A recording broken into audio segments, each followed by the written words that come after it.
I just have to. This is Fran Lewis, and I'm waiting for Michael Butler to come on. And I don't know what happened, and I'm hoping that he gets here very soon, or I won't be able to do the show today again. I don't know what happened. So I'm going to give this a couple of minutes and then we'll see. I can swear that I have his number here somewhere. Otherwise, they're going to end the stream and start it over again. What do you think? End it? Fran, I don't know. Do what Leave you're it? thinking. Yeah. I don't use that phone. I could see that his phone number is on my phone. You know, At least it was. This doesn't make sense. you're killing me. Just How sad. could it happen now? Told him to join. He's not there. He's not here.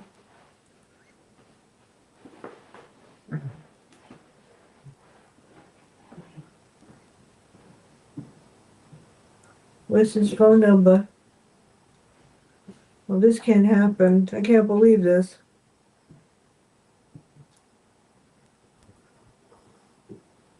Florio, Joe, Mike. It's got to be here.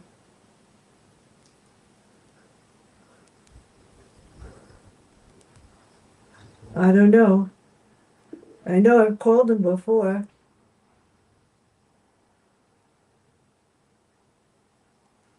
He's not a 631 number. I don't think so.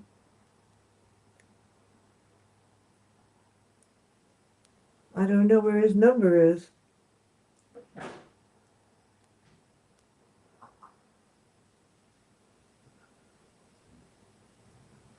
Oh, here he is.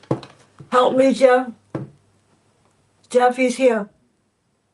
Jeff, Killing me. he's here.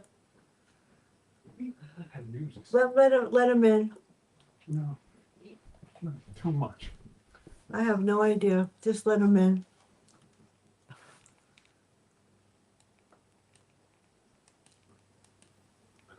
Hi, I don't know what Hello. happened. It was me. I overslept. What? I overslept. Oh, you were tired? No, I overslept. I did. I'm here. I'm here. I'm sorry, I didn't know. Can you make it louder, I Jeff? can't make any louder. I'm having a week from hell, so why should you Okay. miss me? Can you hear? I can hear you. Oh, you poor thing. Poor thing is that you have to see me. That's even worse. Nah, you look fine. Everything's good. It's been I can't say it on that. Been a week from nightmare. What can I Okay. say? So we I, are I ready. could late. Okay. Okay. Good morning, everyone. This is What's Left of Fran Lewis. Michael Butler is here, and we're going to talk about the book that weighs more than I do. There it is. Very And good. let's see. Michael Butler was inspired by guilt and intense curiosity to attend the 50th anniversary of Pearl Harbor and D-Day to honor a family tree was boasts of 15 wartime military veterans going back to the American Civil War. And there's a whole big bunch of questions back there. Okay. What made you want to write this? Well, it was a combination of I had been to the anniversaries, and the fact that I had ended up going was a completely off the wall story because I had never really been interested in too much history until I found out about my family history. And so I had gone to the 50th anniversary of Pearl Harbor at the last minute because my cousin was in the Navy and she sent me a bunch of brochures about the 50th anniversary of Pearl Harbor was obviously a big deal. So I ended up signing up for a symposium, 10-day symposium at the 50th anniversary of Pearl Harbor and meeting all kinds of veterans and Medal of Honor recipients and whatnot. And so that was a really good story. And then 3 years later, or 4 years later, I decided to attend the 50th anniversary of D-Day, but I had made no arrangements. I had no hotel room, and Normandy was sold out for 2 years. I had no pass to any ceremony. So I just showed up in France the night before, and I stumbled into everything. And it was a really good story. So when I got back to the States, I wrote my first book called A World Flight Over Russia. And in the midst of it, I created a bunch of history, which was cut out by my publisher and then folded into the book that you have. And that was 25 years ago when I wrote a lot of that history. So my first book came out in 1998. The history that resulted from being cut is in the book that you have. And so it's kind of a 25-year project. So guilt and historical curiosity and good stories and family history. I'm looking at page 17. Mm-hmm. Well, I have the names of everybody over here, people. If you go to Right. page 9, you got everybody in his family that was on here. But on Yeah. page 17, we talk about your maternal grandfather, and Harvey B. Butler described on 17. Tell us about your grandfather. He was very special to you. Well, I met him only once when I was a toddler. Uh-huh. And I didn't know much about him. And then when I started to get interested in the family history, I found out he was part of this very famous infantry division in World War One. One that had Douglas MacArthur as the chief of staff and William Donovan, who ended up becoming head of the OSS and the starter of the CIA. So when I started looking into that division, I realized how absolutely special it was. And the family stories were very few. So when I decided to create this book, I started gathering material on the division. And he lost a leg in France in World War One.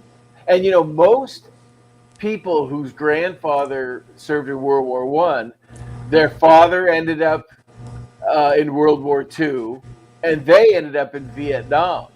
But I was kind of a genetic anomaly because my father was born in 1932, about 15 years after World War One, and then I ended up being post-Vietnam generation. My dad was Korea War. Wow.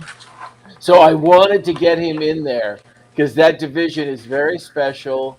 They made a lot of history. There was even a movie made about them with James Cagney and about William Donovan. Well, So- this book has 7 parts. Really Yes. like 9. It- Yeah, I know. That's my questions go to each part. Let me tell you. And Yeah, I okay. read this book. I was like, holy God, oh my God, I know. 700 pages, and Yes. all those articles, and then go like, okay, you could do this. So pages 25 to 28 are powerful. It includes 170 years since your family lost their lives, and that's sad. So you wrote. There was an article that I found very exciting by Roger J. Spiller on 29 to 31. Mm-hmm. How come you added that? That's the questions for part 1. Okay. Well, the reason because what I wanted to set up the premise was, I'm honoring all these guys, a lot of them who were in combat, some of them were in support roles, some made it back, some didn't, pilots, armored division guys. And when you never served in combat, you can't really explain it.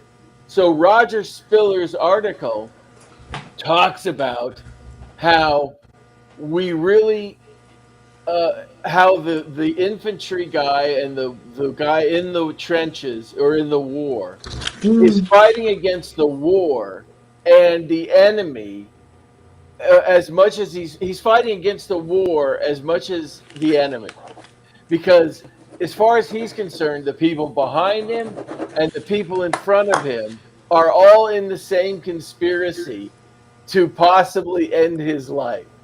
And so the officer who might send him into a bad situation or his Mm, fellow soldier who might make a mistake are as much of a problem to him as the guy in front of him trying to shoot him in the head. And so Roger Spiller explains that very, very well in that article. And we can't really talk about being in combat because it's impossible to explain mm. unless you've been there. Unless you've been, and so that's why that article was included. This is amazing. Now to the part that got me really burned up. Mm-hmm. My grandmother was a victim of the concentration camps. Okay. She wound up in a Polish one, but my other grandmother wound up in Dachau.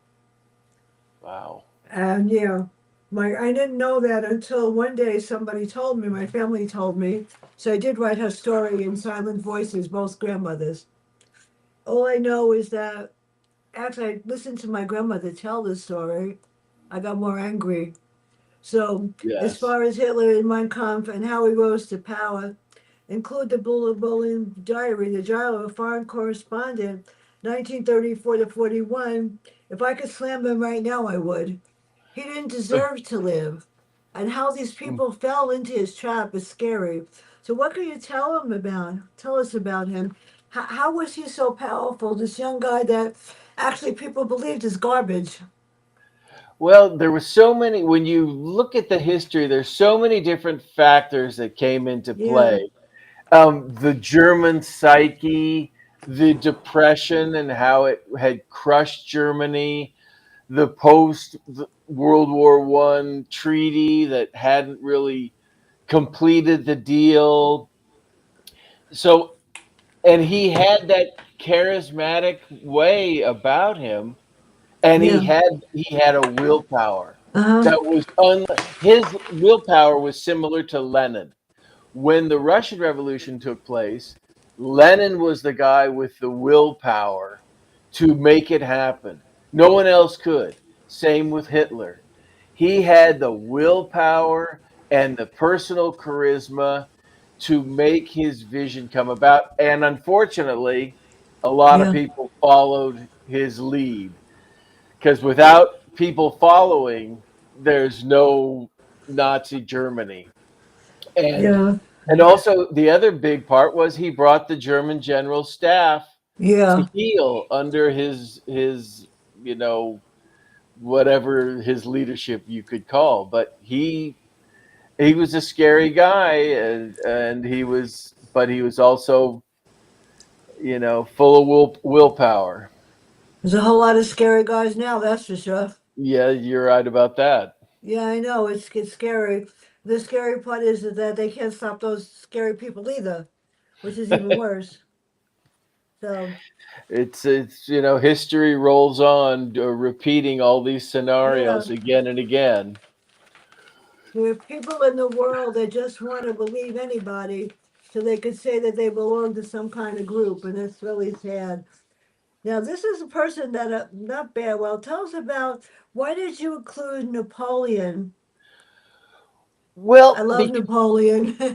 he's another fascinating historical Yeah, I like figure. Napoleon. Yeah, I mean, he was such a genius. He reformed so many aspects of our lives, Napoleonic law and warfare and whatnot. But he was also someone who then became a tyrant in many ways, and he solidified the French Revolution, which was also kind of a scary revolution from our point of view. That revolution took place in part because of the American Revolution, and Napoleon changed modern life. He changed warfare, he changed governance, he changed laws, and he was an absolute genius on the battlefield. So I wanted to just include part of that so that many of the sections I included were not necessarily part of the story, but as a way for people to say, wow, I might want to learn more about him. And I might want to read this book that is quoted in here to learn more about Napoleon. And you can't talk about modern warfare without talking about Napoleon. I'm looking at the pictures, God, of all these people, Menzies and William and Oh well, yes, yeah, the and first yeah, picture all of section. these pictures that you included made it really come true. And these are not the nicest people in the world, No, but as you I know what? know. That these Germans though, they're professional soldiers who The come from that. postcards, Yeah, the postcards are from my family members during World War II, who yeah, those were preserved for, and then I ended up becoming keeper of the family archives. All the stuff started coming to me because I started getting interested in this stuff. So I ended up with all this stuff about my family. And the next book is the Pacific Theater, which is I have more memorabilia from the Pacific. And then my dad's in there too.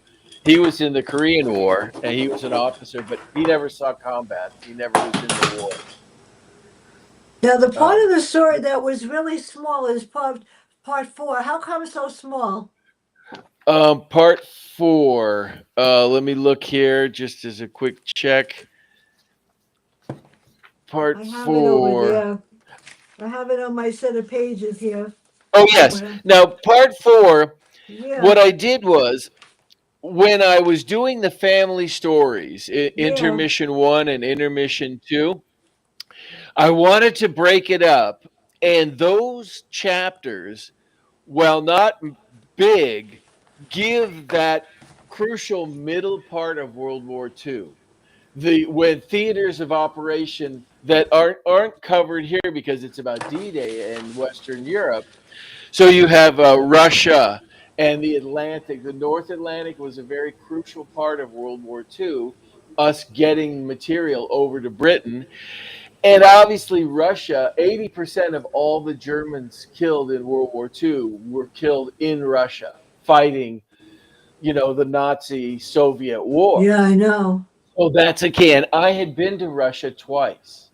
I've been to Moscow, I've been to St. Petersburg, I've been to across Siberia, and I visited many of the World War II memorials in those places. And I knew very much about Russian sacrifice because I married a Russian woman. So I knew about how brutal that was. You want to talk about a brutal war. That was a war of extermination on both sides. Unlike our side of it, which was less so. That was, the when the Nazis invaded Russia, they killed Yeah, everything that moved, and obviously they took over Poland in order to do the final solution. they're not doing anything more different now. Not much. The I Putin know. would put together the Soviet Union again if he could. All of my uncles were fought in World War II. Every one Oh, of them, right for and one the of them was fought when in Japan in Hiroshima. oh yeah, wow. Yeah, and it was. I used to. It was fun because I love I miss them. When they used to talk about it, Hmm. and I was the only one that understood what they were going through. So I was the Right, only one that they allowed into the room to talk about current events and stuff. It wasn't nice. good being the smart one in the family. Well, So you became the keeper of family history too. yeah, my family till this day, if you want to know something, ask the aunt, don't ask anybody else. It's Right. not good. So now these people are still around. Hell's Angels. They're nice. Oh yeah. Okay. Well, yeah. This that is my dad's sister. Her first husband was Roy Larson, and he was a B-17 pilot. Now he got shot down over Germany right before D-Day, and I'd obviously never met him. I'd only heard stories about him. But when I was creating this book, I found all of his flight logs, not his flight logs, but the stories of each one of his flights in the official reports. So I had to make a full chapter about him, based on those reports. And Betty also, she went on to marry a man in the Navy who was a Pearl Harbor survivor. His name is Paul Harvey. So Betty was she had all kinds of veterans in her, as her husbands. But Roy's story, he only flew for 40 days. He flew 17 missions in 40 days, and then his plane was blown up over Germany right before D-Day. Well, the part Yeah. that took me forever, not so much part five, part six. Oh my God. All of that in part six was huge. Yeah, Ronald that's the best Reagan. part. So which That's the parts would best you part. like to tell us about? Because there's like so many of them. Well, okay, though. So intermissions one and two, those are the family chapters. So Yeah. we have the story of my grandfather's unit from World War One, and then we have my great uncle, one of my great uncles who fought with a famous Nebraska regiment in Europe, and I didn't know much about him either. In fact, I didn't even know he existed until I was creating this book. And so I had to create a chapter for his unit. And then I have the my great uncle on my mom's side, Henry Olivas from Los Angeles. He was in the Fifth Armored Division. So you have four chapters based on family members, their units, and where they served. And then you have part five, which is kind of an in between preparation for D Day. A lot of good history in part five. And then we get to me deciding to go to D Day. And I include all this. That's the really This is the sad. well, and it's a good story because it's so crazy that I ended up being able to go to the main ceremony because there's no reason I should have fallen into the hotel room and the past the way I did. But like I start off with that SS massacre in France at Obra-Dur-Souglon, which is when June 10th, 6 days after D-Day, the SS swept through this Yeah. little town in France and they massacred everyone. And right, that town still stands in France as a monument to their martyrdom. And so you can go through the town because it's wrecked. It's just a wrecked town. So I start off the section with that, and then I go through the 40th anniversary of D-Day with Ronald Reagan. His speech was very important in creating the Greatest Generation movement, and that starts that off. And then the slow story of me deciding to go and staying with my sister and going to the museums and then going to all the different ceremonies and all the people who were involved in D-Day, or as many as I could include. Well, I posted a lot of information on the sixth, Mm. but I was glad that other people remembered it, especially people that were veterans.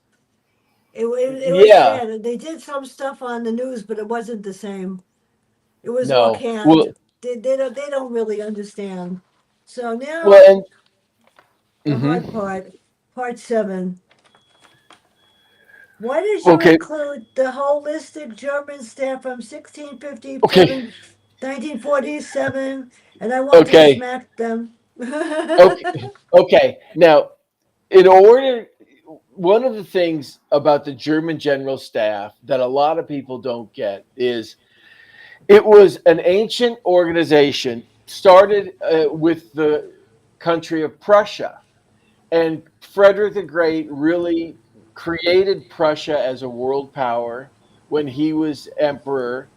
And Prussia was just a small part of all those German states. There was no united Germany. And in fact, going back 2,000 years, the Roman emperor said, never let the German tribes unite, or you're going to be in for trouble. Now, the German General Staff was a professional war organization, but in the 1800s, after the Yeah. Napoleonic War, they reorganized themselves into a super professional organization. And all the major powers in the world copied the German model because it was the most efficient and it was the most, it taught war to the junior Unbelievable. officers. But you have to remember, we copied it, the French copied it, The British copied it. And I'll tell you something else. The German general staff system, created in the late 1800s and early 1900s, is the model for all our modern corporations and for businesses and for government institutions. Because what happened was war became less personal and more spread out. So when you look at the German General Staff organization, you can't think of them as Nazis. You have to think of them as a professional military organization that taught war to their junior officers. Scared. And so you've got to separate the two, because actually Hitler destroyed them because he didn't like the way they operated. So Hitler actually did what you might have done by destroying them, which was his, prerogative. But so you have to look at the German general staff as a military planning, war making organization, pure and simple. That's why I included it. People have to understand that. You have to realize we copy them organizationally. Yeah. They did it. They made it the most efficient. And they let you post these articles. Now there's one more part in this part that I have to add because 27 is going to take me forever for Okay. real. Okay. You said it was personal. And after Mhm. attending the 50th Pearl Harbor Uh-huh. and this war vet and whatever, pages 597 to 600 learn about meeting. That must have been amazing meeting Queen Elizabeth and Prince Philip. Well, I didn't meet them. I saw them drive Saw them? past me. My Yes. grandfather met them. Oh, well, there you go. He did. He met them, When? yeah. When and how? How did he meet them? My cousin Leon Shallow was a knight in the Parliament. Oh, Very, nice. very popular man. And when Right? my grandfather went to England, he took him to meet the Queen. And then they took him to meet Golda Meir. Nice. And I was sorry I didn't go to. That's a great story. Yeah, He went with my aunt by boat. And he met all these people, and they didn't take pictures. So sad. So that must have been amazing seeing Queen Elizabeth and Prince Philip. I love Queen Elizabeth. Yeah, they were in the Yeah, limo, the famous limo with the glass dome, and they drove by about 10 feet away, and they were waving at everyone. And that was in Portsmouth Harbor, right before I took the ferry boat across the channel to France on June 5th to, hopefully find a hotel room and a pass. And that was a good ceremony at Portsmouth Harbor. That was a nice ceremony. A lot of flyovers and naval reviews, good speeches, and 14 heads of state. At the yeah. 50th anniversary, there were 14 heads of state. And so it's a very safe place to be on Earth on that day, I would imagine. And then we got to go close to the Royal Yacht Yeah. when we were leaving Portsmouth Harbor. The Royal Yacht was right there, and the crew members were waving at us, and that was neat. So that was a thrill. Though we can't forget, this really got me because he was a horrible person. Stalin. Oh yes, he was in many Yeah, he ways was worse evil. than Hitler. And he sort of was like Hitler in his own way. Oh yeah, yeah. He was a horrible person, a monster, maybe worse than Hitler. I mean, He was horrible. He killed 20 million of his own citizens in peacetime, let alone the 30 million they lost during the war. And I, met a lot of people in Russia who survived that era, and they remembered being it's so scared. My wife's mother survived the siege at Leningrad. Yeah, that's horrible. Yeah. So I mean, yeah, he was the worst, but he was our ally against Hitler, and so we needed him. And they, if you go to the main cemetery in St. Petersburg, you can't imagine what it's like because they have mounds of great. You go through, and you walk through mounds. They're Mm. not individual burial sites, and each mound has a year on it, and that mound represents 50,000 people. who were God. just pushed in because during the siege of Leningrad, they had no place to put them. So they just put them in a mount and then covered it up. And so when you go through that cemetery, it's emotionally jarring to see that. And there's 450,000 people there. What a So, monster. What yeah, a monster. yep. And the way they fought the war was just kept throwing in people more and more and more. And that's the way the Soviets fight war. And the Russians. That's the way Putin fights his war. You The know, picture I like right here, what for page? you, the war is over, page 691. Okay. Oh, yes. The That one was on the 693. Yeah, that was the guy who All of I these. met. This is a guy named Pat Murphy. He was a fighter pilot, and I met him by accident in Cherbourg the morning of D-Day, and he gave me the pass to the ceremony. And so I got his diary from his family that he wrote about his war experiences, and I decided to create his own chapter for him. And Pat was so great. The fact that he brought his extra pass Mm. and he had it for me to get was just a miracle. It was my own D-Day miracle. And so the family was so happy that I included him in there. And his was a decorated unit, and he got shot down and burned pretty bad, and then POW. So Well, Pat Murphy's great. before I forget, Hmm. sometimes I try to know. This is the last review stream for August. For Oh, very personal good. reasons, I'm not doing anymore. Okay. It starts on September 15th with Cindy McDonald. The 17th with a very unusual book. Six will carry the casket, and one will lay the mass, and it's very strange. On the 18th, I'm still waiting for confirmation for Philip Motherland, False Witness. On the 29th, Eleanor Kearns. And in October, the one and only Peter James. And Very his good. queen's character is Queen Camilla. So I've got all of them booked until November. So people, if you have anything, what can I say? So, how did it feel to be on landing on Omaha Beach on 6694? And I'm dedicating this review to all those people who gave their lives in sacrifice for our freedom and country, plus my uncle Big Badley, who lived that day too.